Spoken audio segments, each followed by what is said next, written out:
with the sequel, The Girl Who Played with Fire. And this story goes a bit more into Lisbeth's backstory a little bit more. The story follows journalist Mikael Blomkvist on the eve of exposing a sex trafficking operation, but the two reporters involved are murdered, and his friend, genius hacker Lisbeth Salander, is the prime suspect. Now, while Blomkvist is trying to prove her innocence, Salander herself is being pursued by forces that want her dead, or at least revenge. And this one is actually a pretty good read as well. It's a bit more action oriented, a bit more get into what's going on. It's a very good read. I really did like it as a follow up. And the thing about the first book and this story, it's like, okay, with all of the stories, of course, there's the main story of, it's not really a main story. It is and it isn't. It's like all of these stories share a main story, and it's really through the characters, not really the main story. Because if objectively wise, if you look at The Girl with the Dragon Tattoo, it's more of a standalone. It's a good introduction to the characters, but it's more of a standalone. But if you end up reading The Girl Who Played with Fire, you have to read The Girl Who Kicked the Hornet's Nest. And you can't read The Girl Who Kicked the Hornet's Nest, which is the third installment in the series, without reading The Girl Who Played with Fire. But I think you can read The Girl Who Played with Fire before without having to read The Girl Who Dragon Tattoo. So it's more of a standalone, the first one, but it does fit. And that's another reason I like the series so much, that they're able to do that. But the story is actually pretty good. You get more in depth into Lisbeth's past. And in her past, you learn that her father used to beat and rape her mom.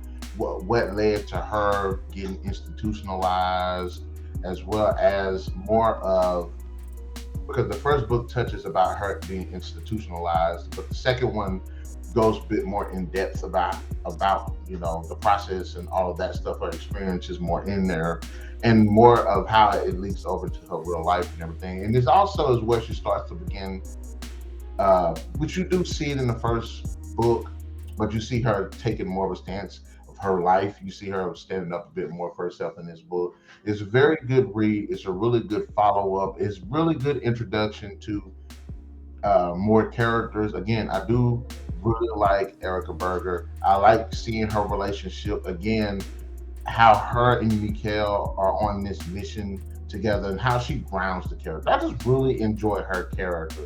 And when I watched the movie, I really liked the actress that played her character. So the whole time I'm envisioning her, really enjoy her character. Again, with the arrangement that they have, I think it's really a really interesting thing. But also, there's a bit more that's going on, because the stakes are a bit bigger now. Her past is much more interesting than you expect, because you end up finding out that her father, which I'm trying not to spoil it, is a pretty prominent figure. And her father wants revenge on her for something that for a setup that she did. So there's a bit more family play. And again, it does pull out more about what's going on with her character.